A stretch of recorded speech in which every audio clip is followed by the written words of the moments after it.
Good news, everybody. My name's Kyle Verge, and I'm here with the Appalachian Center for Economic Networks. And today we're talking about using a business canvas. Essentially, we're going to be talking about how a business canvas can help you plan out your business and make sure you're ready for opening your doors, getting ready for the future, or maybe just pivoting from where you are today. Before we get started, you should know that my email address is linked here at the beginning. If you have any questions about any of the things that we go through today, please feel free to send me a message. We'll start with AceNet's mission. The mission of AceNet is to grow the regional economy by supporting entrepreneurs and strengthening economic sectors. Now, in order to strengthen those economic sectors, we do need to help individuals like you. So we are trying to support entrepreneurs through this. All right, so we'll begin with the Lean Business Canvas itself.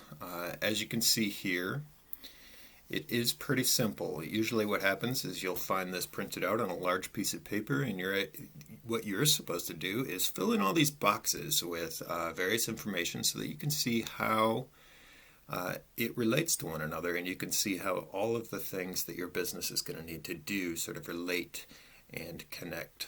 So to get started today, we'll begin with as you can see over here on the left-hand side, the problem and solution dichotomy or relationship. Now, this is at the basis of all business. All businesses are interested in this problem-solution scenario because essentially what you're doing as a business owner is selling people a solution. So it's really important when you're planning your business to figure out what problem does your business solve. Now, if you're sort of at a loss of what this might mean, we're going to watch a slightly silly video, but one that does a really nice job of describing that problem-solution relationship. Oops.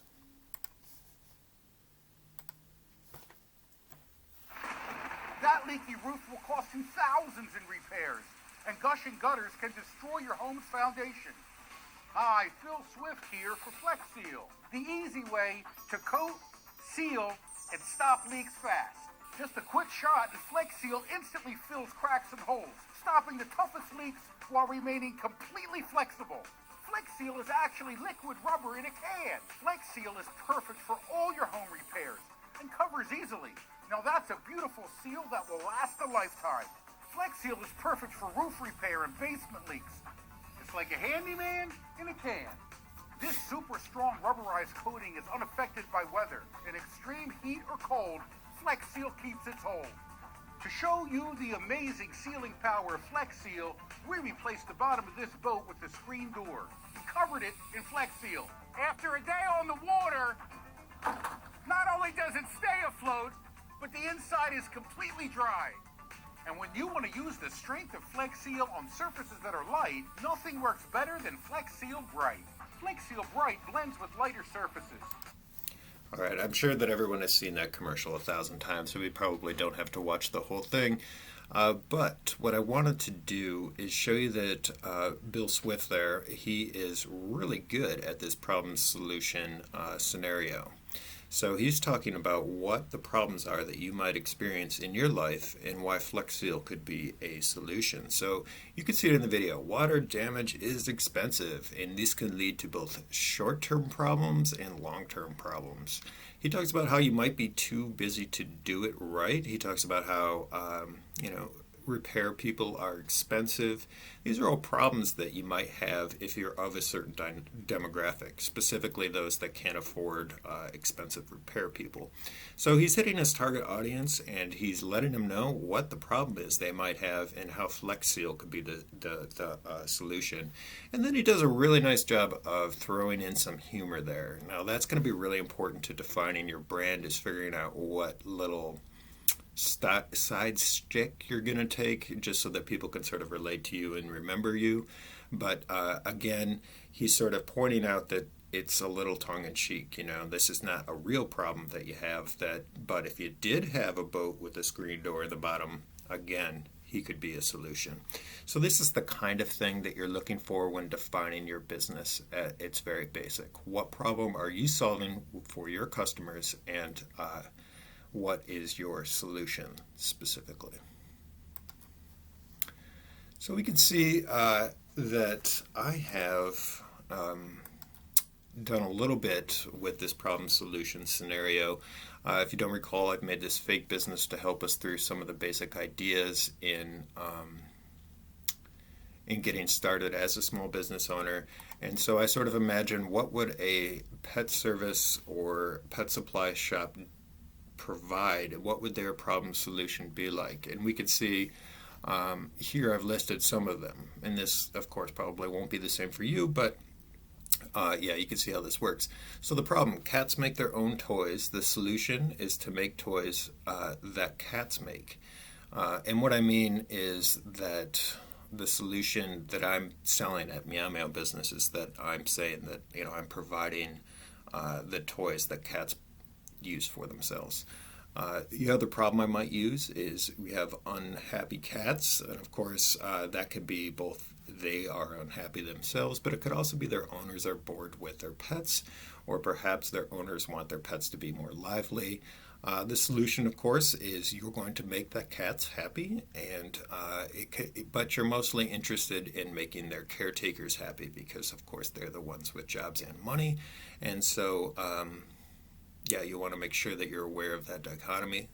Or I might say that there's a general lack of cat art, and that the solution for Meow Meow Business is, of course, more cat art. Now, of course, these aren't real problems and solutions, but my point here was to point out that this, of course, should be easy. This is not supposed to be something super complicated, so if you're overthinking it a little bit, you know, try to get back to basics. We're going to go over a couple more examples so you get my point. Pork and Pickles is a client of AceNet, and you can see that here under their company description that they're doing a really nice job talking about their problem and solution. So you can see here they say Pork and Pickles is the coalescence of years as culinary professionals, world travelers, a devotion to high quality, intentionally sourced, and a love for our little corner of Appalachia. Our mission is to provide inventive, pickled vegetables, creative, well-crafted seasoned meat, and expertly cut products, cut pork products to our community.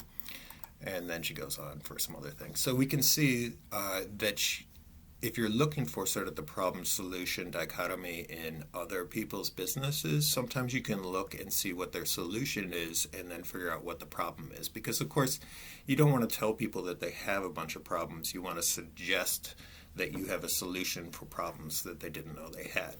So again, we see that their solution is inventive pickled vegetables, creative, well-crafted seasoned meats, expertly hand-cut pork products. Now, of course, what are the problems associated with these solutions? Pickled vegetables are boring. So if I am sick of the same old, well, the solution is, of course, inventive pickled vegetables. If I am bored with low effort seasoned meats, well, I have in fact now gained access to creative, well-crafted seasoned meats. And again, if I'm looking at sloppy machine cut pork products, well, there is a solution, and that is expertly hand cut pork products. So again, you can see that this is supposed to be pretty easy, but it is at the basis of almost all description of small business. You want to make sure that you actually are defining what solutions that you have as a business. So once you figure out that sort of problem-solution dichotomy, you're going to look for what makes you unique as a business, because a lot of people will have this similar sort of problem-solution dichotomy that you do. And what you want to do in order to make sure that you can differentiate yourself from your competition is to figure out first, how are people solving this problem without your business? So let's say you were making cat toys, And I knew that I could go to Walmart and it would be incredibly cheap to get them there. I know that Walmart always has the lowest prices. I mean, that's pretty much their byline. So I know that if I wanted something cheap, I could go to Walmart. If I knew there was a local pet store in the area, like Friendly Paws, they're sort of a unique shop that does do some cat toy selling, and usually they're pretty good about making sure that those cat toys aren't going to hurt your pet, that they actually like them, and they even sometimes offer local catnip that you can buy and help support the local humane society. So again, they have something unique going on there. So I have to make sure that I'm going to be doing something a little bit different from them. And then, of course, Amazon is the huge one. They're a monolith, they're a monopoly, they're fast, they're cheap, they're almost impossible to compete with. So I really have to make sure that my unique value proposition isn't trying to undercut Amazon, because that's definitely something that I can't back up. So again, we're looking for what makes us different. So I say here, when I was thinking about my Meow Meow business, that we have a pet supply shop specializing in hard-to-find bits of string, bottle caps, and twist ties from bread. Essentially the things that the cat toys that cats make for themselves, not the ones we buy for them. So I'm specializing in that, and that's what's going to make me unique from essentially other cat suppliers in the area. This is not a particularly good one. So if you want to learn more about what makes a really good, unique value proposition, I've included some links to blogs that help, from Shopify to HubSpot. There are a lot of options on the internet that walk you through this unique value proposition, but this is going to be super important for your small business because again, this is the same as the elevator pitch. This is the thing that you really want to have down pat so that people understand what you're all about and why they should shop with you. So we got some real world examples here, so we can see again what some people in the local Athens area are doing. The first one I have is for a business, again an AceNet client, called Ohio is Home. You can find them on Court Street. They sell a bunch of really cool stuff, anything from t-shirts to, well, let's read them. Let's read their description exactly. They say, "We are a small company starting out with products and designs that we have had rolling around in our heads for years. We are all about creating simple, iconic designs, all for the love of Ohio. We put our designs on super soft apparel and accessories, most of which are made and printed in Ohio. Because we are so small, we take pride in designing, making, cutting, sorting, advertising, printing, folding, packing, shipping each and every item you buy from us. Thank you for buying local." So again, if we're looking for that sort of unique value proposition, here's all the things that they're naming. This is all the things that make them different. They're Athens native, right? We know they've had these ideas rolling around in their heads for years. They name the things simple, iconic, and for the love of Ohio. So we know that this is like, this is different than you might experience at some other place that doesn't care about Ohio. We know they're super soft. Nobody likes scratchy t-shirts that, don't feel good. I've, in fact, worn their t-shirts. I can vouch for this. In fact, very soft. Excellent material. Anyway, made and printed in Ohio for those that care about that type of thing. They take an incredibly large amount of pride in their work. And then, of course, they're appreciative, right? Thank you for buying local. So they're saying, again, these are all the things that make us unique. These are all the things that might... that you might like about them and in fact differentiate themselves from the competition. And then we can see the corporate model. So this comes from the Bobcat website. They do sort of a similar thing as Ohio is Home, at least in selling gear that's associated with Ohio. However, you can see that this is far different in sort of their why should you shop with us, their unique value proposition. And there's absolutely no personality in this. They're telling you that essentially, they are going to be incredibly professional. They're going to be corporate. They have, you can shop with confidence. They have hassle-free returns, all this sort of stuff. Essentially, but also a industry-leading customer service, shipping, and return policy. So they're essentially saying you're not going to get anything incredibly unique from us, but you are going to have a decent experience. And that's fine. That's definitely far different from what Tim is doing at Ohio is Home.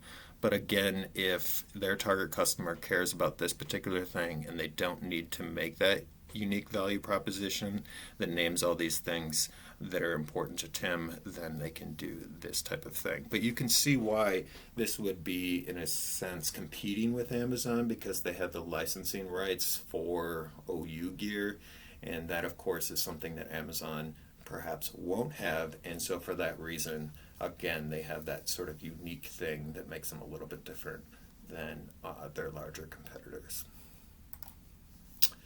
All right, you'll also see on your business canvas what's called an unfair advantage, and you want to know essentially what your unfair advantage is, and it's going to be different, for everybody, of course, because if you don't have an unfair advantage, then there's nothing to differentiate you, and there's no reason for people to shop at your place than anywhere else.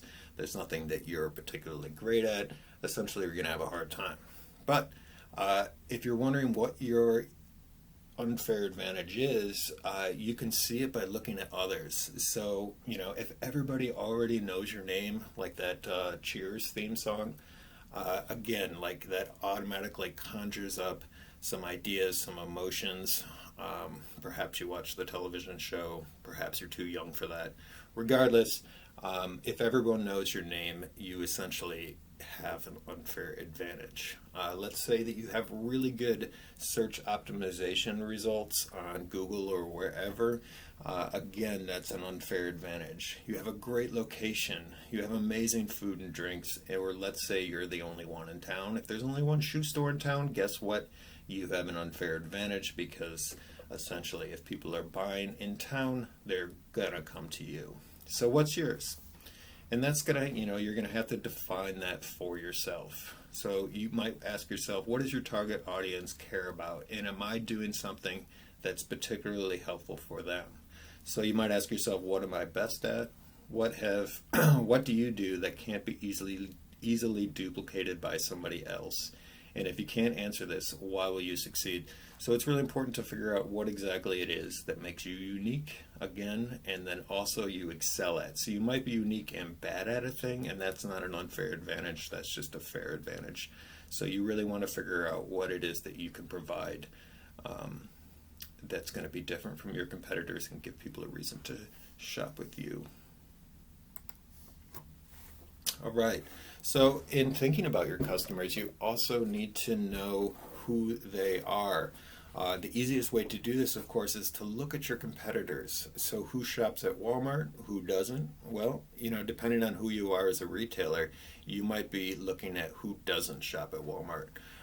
Let's see, what are their reviews like? Well, that can tell you what things go wrong at a shop and what things might not go wrong. So if you get 5-star service every time you go to your local coffee shop, and that's the reason that you keep coming back, providing or spending all your time thinking about providing excellent customer service may not be the way that you need to go forward. Of course, it's great to provide great customer service, but again, if you're trying to compete with your competitors, maybe try to find a new avenue that you can put more of your time in.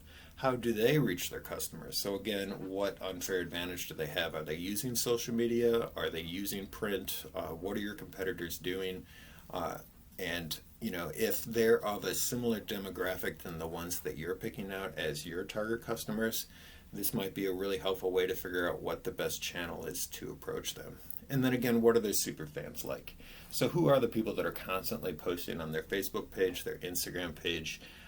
What are those people's characteristics? Because if you're trying to compete with that person, you're also going to want those super fans, and you're also going to want to figure out what it is that gets those people to engage with your social media content or whatever it is that keeps them talking up that business.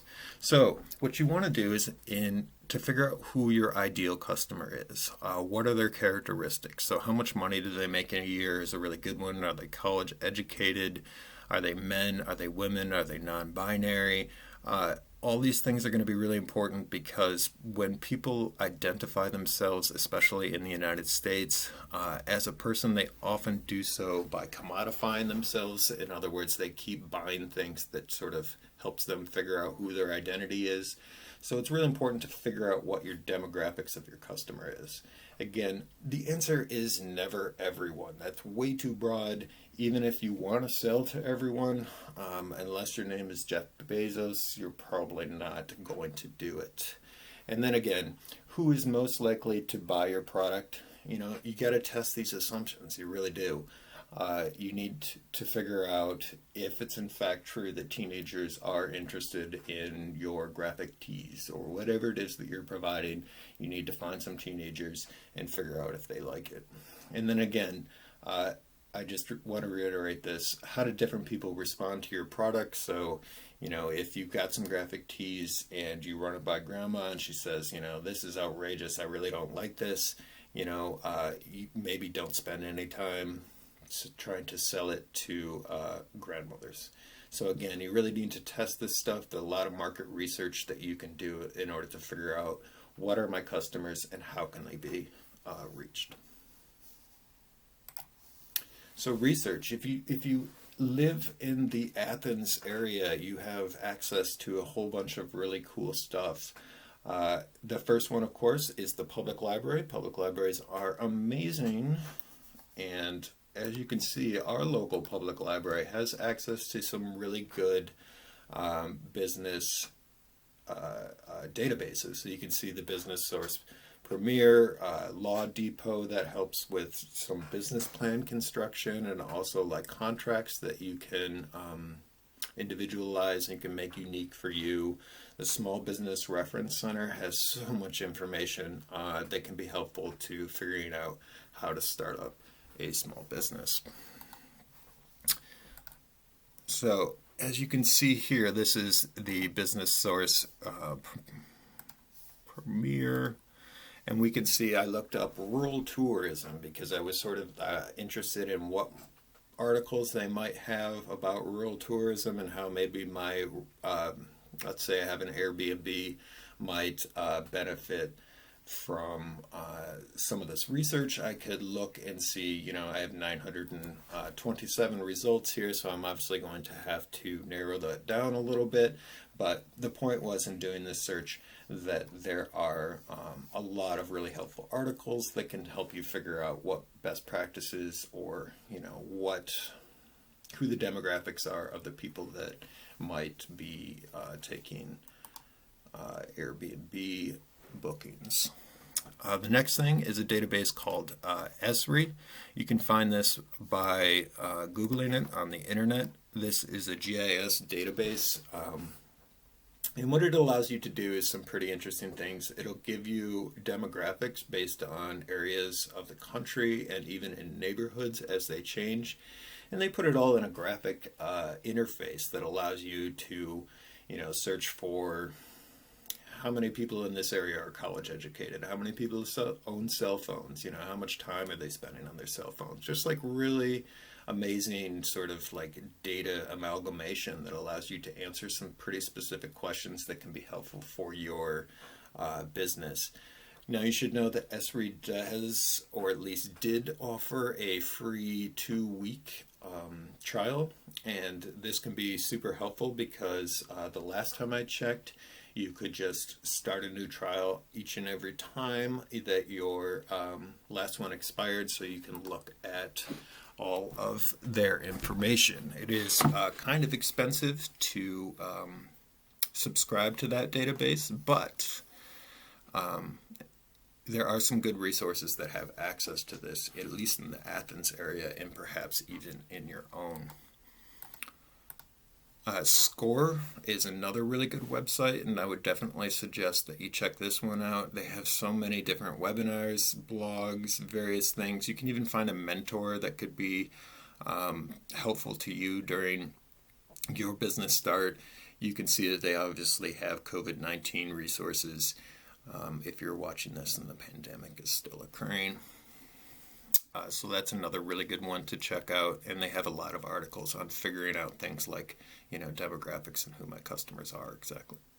etc. And then I mentioned earlier that we have some local resources that are helpful, especially if you want access to the Esri database, or even if you want someone to help you figure out how to use that effectively. Well, here's the person who can do it. Her name is Carlene Dotson. She is super wonderful, and she works up at the Voinovich School at OU.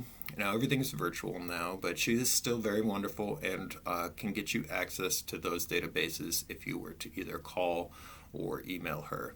And again, you can find her online pretty easily. So there are, I guess I'm pointing this out, there are several different things that you can do just to do some research on your particular business, your particular industry, and to figure out some of the things that are going to be necessary for finding channels to customers, defining your customers, all that type of thing. So customer channels, again, this is exactly, once you've defined your target audience, this is exactly what you'll want to figure out next is how are you going to reach those people? Is it word of mouth? Are you going to rely on the fact that people are maybe talking about you? Are you going to give them anything to keep them talking, like a business card or a brochure or some visual aid that they might give to somebody else? So, what are you doing with print? Are you going to go to trade shows? So if you're, let's say, a commercial cleaning business, like what is important to bring to those trade shows in order to highlight what it is that you can do as a business? And then, again, the most obvious ones is social media. And I say here, corporations profit from your labor. I mean, Etsy just takes a cut from all the work that you do. They literally get paid to give you access to something, to give you access to customers. So you should know what you're paying for. And anything that's free online when it comes to social media is not quite free. They're going to sell your data, and they're going to make money off of you. So you have to be smart about your social media, and you have to be aware of what you're putting online. In fact, there are several reports even coming out of congressional hearings a couple of weeks ago that showed that Amazon.com actually engages in predatory behavior where they copy your proprietary information and then duplicate it and then sell that same product at a lower cost in order to cut you out. So you really do need to do due diligence here in order to figure out, where is my best market and which channels are going to be best for my business. Now, if you were interested specifically in using social media, because that's what everybody's using nowadays, it's really important to figure out, which people are using which platform. Because if you're spending all your time on Twitter, and in fact your target audience is on Facebook or Instagram or something like that, you're essentially wasting your time. Or similarly, if you're targeting people that are 18 to 29 and you find out that in fact what am I trying to say? If you're targeting people that are 18 to 29, they're going to be online a lot more than people that are older. So you're going to want to put more of your efforts into this online business. But as you can see, rates are rising across the board over time. Anyway, I give you a link to this website right here so you can find out more if you're interested. The next thing we need to talk about on that Lean Business Canvas is costs. There are two things that they're asking for there, the fixed costs and the variable costs. If you don't know what that means, well, we're going to go through it real quick. The fixed costs, these are the costs that don't change based on how much business you do. They do change as people charge you more. So these are not fixed forever. These are fixed maybe for a year. When you sign a lease, then you'll know that you're going to be paying a certain amount in rent every month. If you have an unlimited phone plan, then you know that again you have a contract with that phone company. You know exactly how much you're going to be paying, especially if you have an unlimited data plan. If you're owing licenses to the state that you need to renew, then you know exactly how much those are going to cost. And then finally, utilities. People sometimes say that these are variable costs, but if you're always going to be heating and cooling your building, you can pretty much get a good idea of what that will cost you on a monthly basis, because regardless if you're doing business or not, you still need to keep things heated or cooling or cooled. So you're going to be paying that fixed cost each and every month just to exist. Now, variable costs are a little bit different. These are costs that change based on your business sales. So let's say you're only selling 4 or 5 units a week, then obviously you're going to need much less raw materials than if you're selling 400 or 500. So you can see obviously that these costs changed based on your business sales. So you might be marketing more or less depending on your sales. You might have more or less payroll hours. So if you need to hire more employees, then that's definitely going to change your costs there. Raw materials, we already covered. Utilities. So this is going to be a little different than air conditioning, although if you're really heating up a space, then maybe it won't. But I put in there electricity because, again, if you're very busy, then that is going to be a variable cost, because you will essentially be using more electricity and thereby have a higher gas or electric bill at the end of the month. And then phone. So again, if you have a limited data plan and it happens that for whatever reason you get really busy and you need to pay more on your phone bill, well, that is a variable cost in that instance. So depending on which phone plan you choose for your business, that can be a variable cost as well. And then again, if you're just looking at your total cost for your business, not very hard. It's fixed plus variables, so pretty easy for you to figure out. But it is going to be important to figure out exactly what all these fixed costs are. Now, the reason that you're going to want to do that is because fixed costs are literally the worst when you're first starting out. They are a large barrier to small business start. So let's say, for example, you figured out that to get your right location, to get all the things that you need, to keep the place cool, to have the lights on, all that stuff is going to cost you $2,500 a month just for your business to stay open. You must make those sales in order to stay open. There's no negotiating. That's just the cost of doing business. And so even if you're sick that week, or if you're sick that whole month, it's still true that you're going to owe that $2,500. So if you're not selling anything, again, you're going to be losing money. So it's really important that you figure out what those fixed costs are, and then make sure that you're making the sales necessary for that to happen. And you could just do that by figuring out whatever it is, whatever product or service that you're offering. So let's say you're just offering, cups of coffee at a certain price. And then you figure out that in order to make that $2,500, that you need to sell 10,000 cups of coffee a month. Well, that's clearly ridiculous unless, you live in, I don't know where you'd ever sell that many. But if you're selling 10,000 cups of coffee a month, and that's not, or if you need to sell that many, and that's a ridiculous assumption, then you're going to need to look at additional revenue streams that can get you to that fixed cost level, to make sure that not only can you stay open, but you can also start to make money. So again, they're kind of the worst, but you can predict them. So it is really important to list all of those things in order to get your business off the ground. And I say here, AceNet helps. We do not provide any sort of money necessarily. I mean, not really. However, we do provide subsidized rent, and we offer that shared use kitchen. So these are all things that are going to lower your overall fixed costs and make it easier for you to start making money on your business endeavor.